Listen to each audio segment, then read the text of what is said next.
सुप्रभात बच्चों। आज पाठ्यपुस्तक का दूसरा पाठ मंत्र कहानी के माध्यम से हम लोग को शिक्षा ग्रहण करनी है। इसमें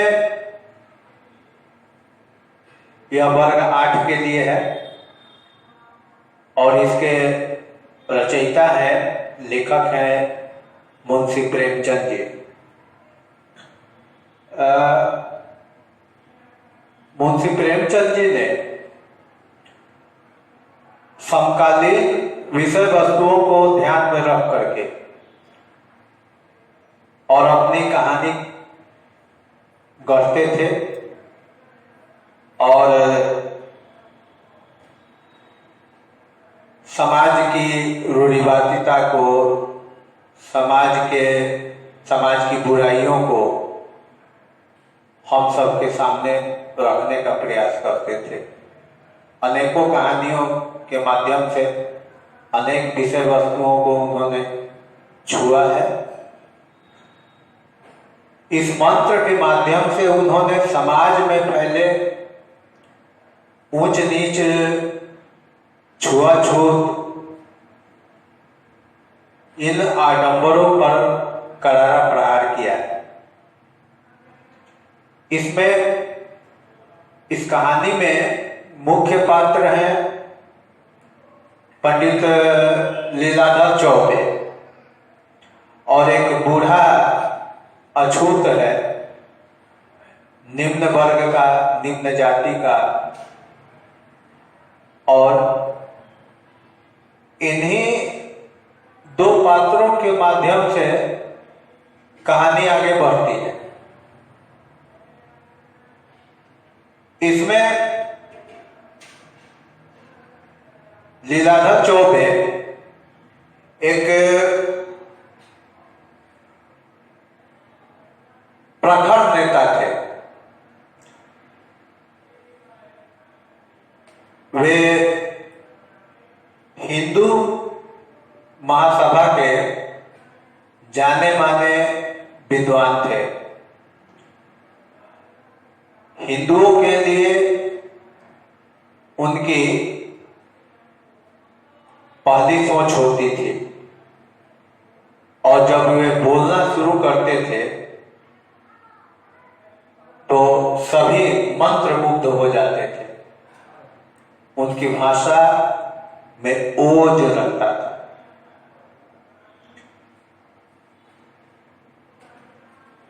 वे अपनी वाणी की सुधा वृष्टि करने में श्रोताओं की आत्माओं को छूने में, उनके दिलों को झकझोरने में काफी सफल होते थे। उनकी शब्द योजना बहुत सुंदर नहीं होती, फिर भी वे बार बार उसको दोहराते और लोगों को वही अच्छा लगने लगता था। भारत के प्राचीन गौरव और पूर्वजों की अमर कीर्ति का राग छेड़कर सभा को मुग्ध कर देते थे।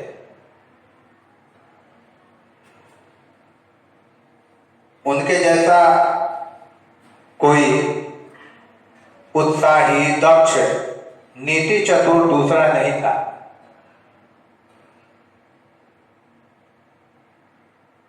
उनके साहस, धैर्य और बुद्धि, यही उनके अमूल्य धरोहर थे। गर्मी का मौसम था और लीलाधर जी किसी शीतल पर्वतीय प्रदेश को जाने की तैयारी कर रहे थे, परंतु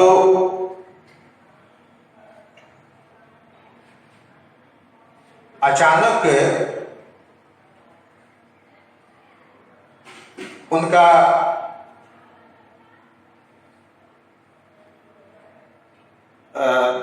यात्रा स्थगित हो गया। वे हिंदू सभा के विशेष अधिवेशन के लिए उनको मद्रास जाना पड़ा। मद्रास में आबादी से दूर खुले हुए मैदान में हिंदू सभा का आयोजन होना था। सामियाने पर संस्था का झंडा लहराने लगा और सेवकों ने अपनी अपनी वर्दियां निकाली। स्थानीय धन कुबेरों ने दावत के सामान भेजे। चारों ओर ऐसी चहल पहल हो गई मानो किसी राजा का कैंप लगा हो। रात के 8 बजे थे। उपेक्षित वर्ग के लोगों की एक बस्ती के समीप सेवक दल का कैंप गैस के प्रकाश से जगमगा रहा था। सैकड़ों आदमियों का जमाव था, जिसमें अधिकांश उपेक्षित वर्ग के ही लोग थे और ऊंचे वर्ण के हिंदू कालीन पर बैठे हुए थे और उपेक्षित वर्ग के लोगों के बैठने के लिए एक टाट बिछा दी गई थी। पंडित लीलाधर का व्याख्यान धुआंधार चल रहा था। जिनके न्याय बुद्धि और विचार शक्ति के सामने आज सारा संसार सिर झुका रहा है। सहसा एक अछूत बूढ़े ने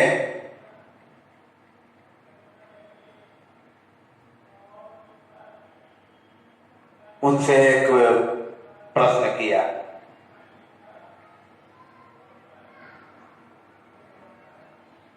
हम लोग भी उन्हीं ऋषियों की संतान हैं, तो लीलाधर चौबे ने कहा, निसंदेह तुम्हारी धमनियों में भी उन्हीं ऋषियों का रक्त दौड़ रहा है। तुम किसी हिंदू से नीचे नहीं हो, चाहे वह स्वयं को कितना ही ऊंचा समझता। बूढ़े चौधरी ने फिर एक प्रश्न किया। कहा, तब तुम्हारी सभा हम लोगों की सुधि क्यों नहीं देती? उत्तर में लीलाधर चौबे ने कहा, हिंदू सभा का जन्म अभी थोड़े ही दिन पहले हुआ है और इस अल्पकाल में उसने जितने काम किए हैं उन पर उसे अभिमान हो सकता है। बूढ़े ने फिर प्रश्न किया। कहा, आप सब इन्हीं महात्माओं की संतान हैं, तो फिर ऊंच नीच में क्यों इतना भेद मानते? लीलाधर ने कहा, इसलिए कि हम पतित हो गए, अज्ञान में पड़कर उन महात्माओं को भूल गए हैं। बूढ़ा, अब तो आपकी निद्रा टूटी है, हमारे साथ भोजन कीजिएगा।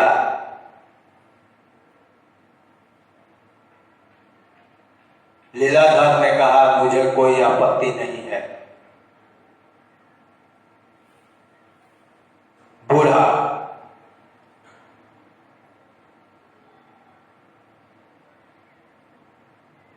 मेरे लड़के से अपनी कन्या का विवाह कीजिएगा।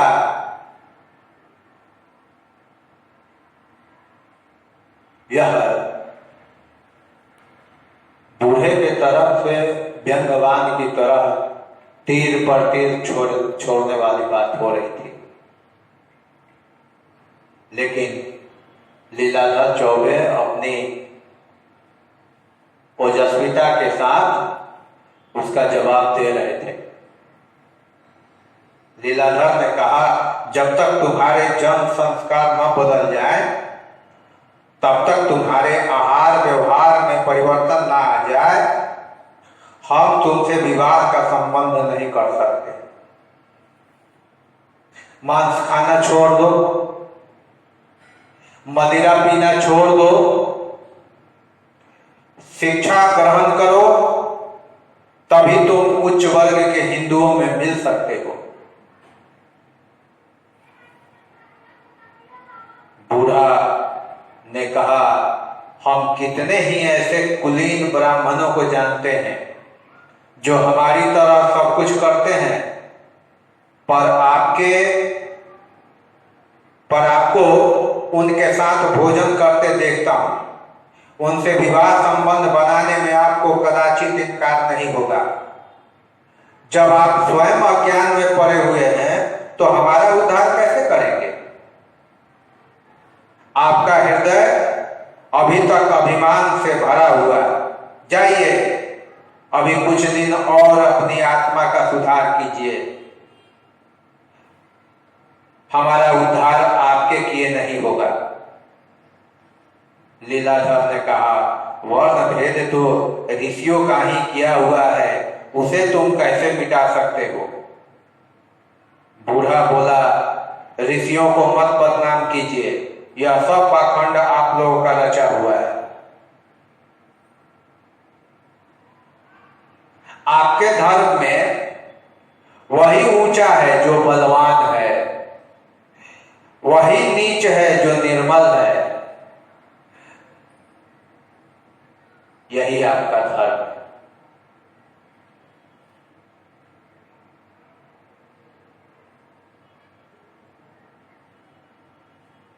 यह कहकर बूढ़ा वहां से चला गया। उसके साथ और लोग भी उठ खड़े हुए। केवल चौबे जी व उनके दल वाले मंच पर रह गए।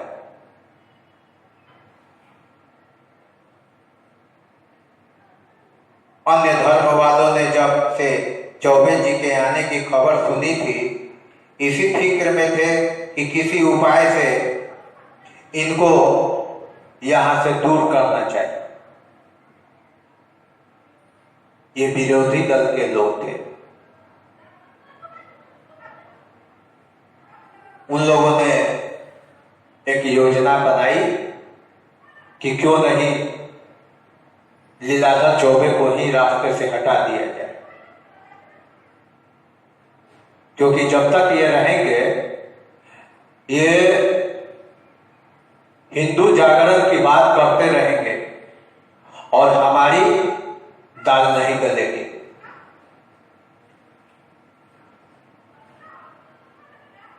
हट्टे कट्टे जवानों ने उनको आहत पहुंचाने का बीड़ा उठाया और रात के 10 बजे के बाद जब सन्नाटा हो गया तब चौबे जी अपने कैंप में बैठे हिंदू सभा के मंत्री को पत्र लिख रहे थे। तभी किसी की आहट मिली। 2 आदमी सामने खड़े दिखाई दिए। उन्होंने पूछा, आप लोग कौन हैं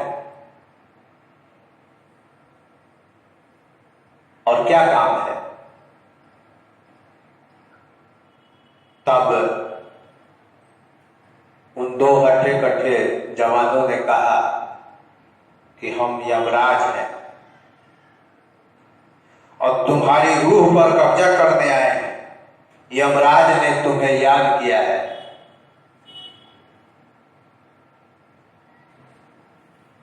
और आओ देखा न ताओ, उन लोगों ने उन पर लाठी बरसा दी। पंडित जी मूर्छित होकर गिर पड़े। उन लोगों ने समझा कि शायद पंडित जी चले गए। मर गए। छोड़ छाड़ करके वे सब भाग खड़े हुए। सुबह हुई, वही उपेक्षित अछूत बूढ़ा उधर से निकला और चारों तरफ देखा सन्नाटा छाया हुआ है। समीप जाकर पंडित लीलाधर के कैंप में झांका तो कलेजा सन्न हो गया और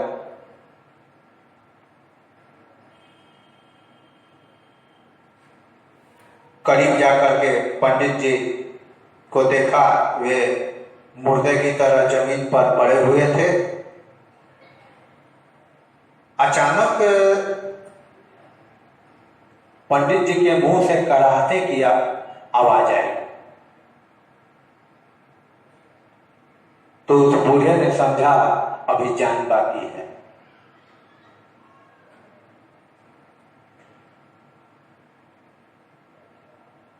बूढ़ा दौड़ा दौड़ा गांव में गया और कई लोगों को बुला करके ले आया और पंडित जी को उठवा कर अपने घर ले आया और उसकी सेवा करने लगा। मरहम पट्टी होने के बाद धीरे धीरे पंडित जी स्वस्थ हो गए। 3 महीने गुजर गए और इन 3 महीनों के भीतर उनकी सुधि लेने के लिए न तो हिंदू सभा के लोग आए और न घर वालों ने उनकी कोई खबर दी। सभा के मुखपत्र में उनकी मृत्यु पर आंसू बहाए गए, उनके कार्यों की प्रशंसा की गई और उनका स्मारक बनाने के लिए चंदा खोल दिया गया। घर वाले भी रो पीट कर बैठे गए। सबने समझ लिया मर गए।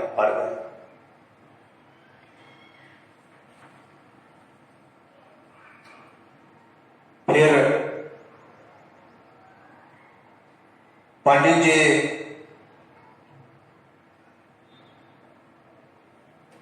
जब पूरी तरह स्वस्थ हो गए तब उस गांव में अचानक प्लेग जैसी महामारी का आक्रमण हो गया और उसमें कितने लोग बीमार पड़ गए। उन बीमारों में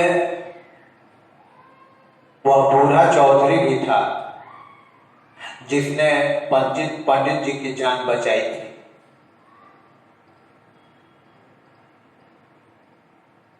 अब बारी पंडित जी की थी। उन्होंने, कई लोगों ने उन्हें मना किया कि आप इस पचड़े में मत पड़िए, बड़ी भारी महामारी है, आप फिर से अस्वस्थ हो जाइएगा, आप मत जाइए उनके पास। लेकिन वे माने नहीं। उन्होंने कहा कि नहीं, हम अछूत और महामारी इन दोनों से नहीं डरते। और वे उस बूढ़े की सेवा करने के लिए करने लगे, लेकिन उनकी हालत ठीक नहीं हो रही थी। अंत में उन्होंने शहर जाने का प्लान बनाया कि शहर से दवा दे दिया जाए और वे चले भी गए। जाकर के उन्होंने अस्पताल का रुख किया। वहां से दवा लेने के लिए जैसे ही पहुंचे तो अस्पताल वाले दवाओं का मनमाना दाम वसूल रहे थे। डॉक्टर के मुंशी ने कहा दवा तैयार नहीं है। पंडित के बहुत गिड़गिड़ाने पर भी वह दवा देने को तैयार नहीं हुआ। डॉक्टर साहब स्वयं अपने बंगले से निकल आए। पंडित जी लपक कर उनके पैरों पर गिर पड़े और 10 रुपए में दवा देने की बात स्वीकार कर ली उस डॉक्टर ने। पंडित जी के पास तो ढेला पैसा भी नहीं था। 10 रुपया उन्हें 10 लाख की तरह लगा। तब अब इतने रुपए कहां से ले आते? बाजार में जाकर एक दुकान के सामने खड़े हो गए और सोच रहे थे कैसे मांगू, कैसे कहूं इससे। दुकानदार ने पूछा क्या लोगे? पंडित जी बोले चावल का क्या भाव है? वो झेप करके बात पलट दिए। कभी जीवन में मांगने की उन्हें लत नहीं थी, इसलिए भिखारियों की तरह मांगना भी उन्हें नहीं आता था। पर मरता क्या ना करता, काम तो करना ही था, पैसे जुटाने ही थे। दूसरी दुकान पर पहुंचे और सावधान हो गए। एक सेठ जी गद्दी पर बैठे हुए थे। उनके सामने खड़े होकर के उन्होंने गीता का एक श्लोक सुनाया। शुद्ध उच्चारण, मधुर वाणी में जब श्लोक को सुना रहे थे तो वह सेठ चकित हो गया और पूछा कहाँ स्थान है आपका? पंडित जी ने कहा काशी से आ रहा हूं।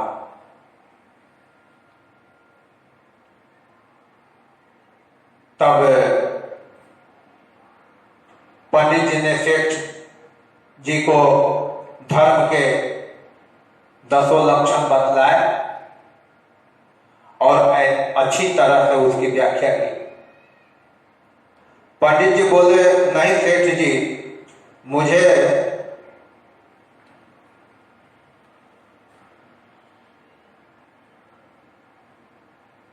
सेठ जी ने कहा कि आप मेरे स्थान पर चलिए और मेरे निवास को अपने चरणों से पवित्र कीजिए। तो पंडित जी बोले कि मेरे पास अवकाश नहीं है। तब उसने कहा कि हमारी बात तो आपको माननी ही पड़ेगी। तब आपकी इतनी श्रद्धा है तो अवश्य आऊंगा कहकर पंडित जी सेठ जी के साथ चल दिए।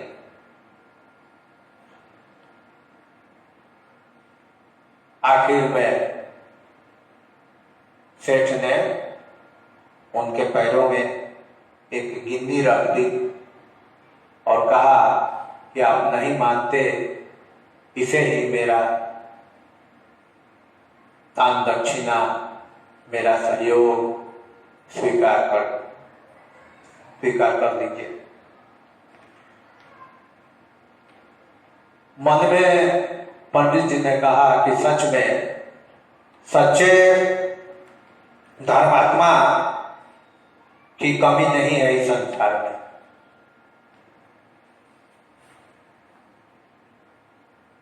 और दवा लेकर के हर्ष उल्लास के साथ वे पहुंचे गांव में, जहां वह बूढ़ा व्यक्ति रोग से लड़ रहे थे। दवा दी गई और पंडित जी ने की सेवा से वह बूढ़ा भी चंगा हो गया। उसके साथ कई लोग और थे जो जिनकी दवा की गई और वे सभी चंगे हो गए। तब उस बूढ़े आदमी ने कहा कि ब्राह्मण देवता, आप सच में मेरे लिए भगवान हैं।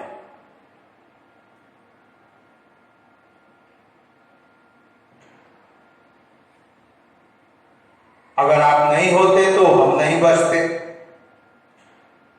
पंडित जी बोले, मैंने कुछ नहीं किया, यह सब ईश्वर की दया है। उस बूढ़े चौधरी ने कहा कि हे ब्राह्मण देवता, अब हम आपको यहां से नहीं जाने देंगे।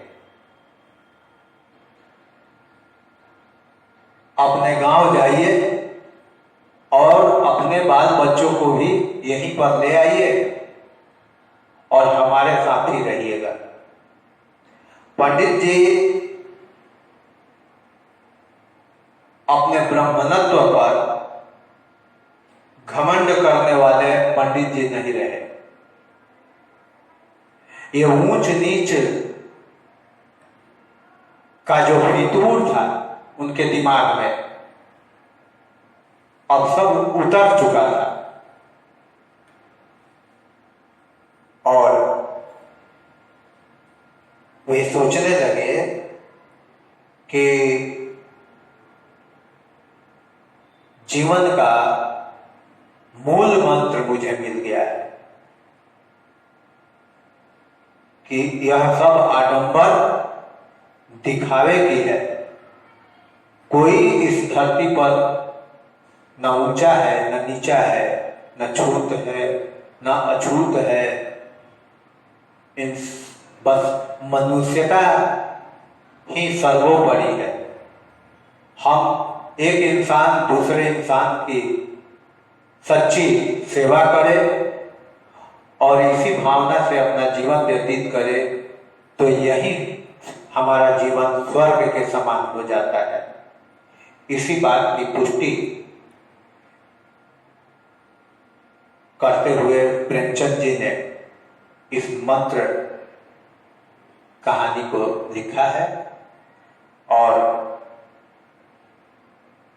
उन्होंने कहा कि अब उद्धार का नाम लेते समय मुझे शर्म नहीं आती। मैं भला इनका क्या उद्धार करूंगा, पहले अपना तो उद्धार कर लूं।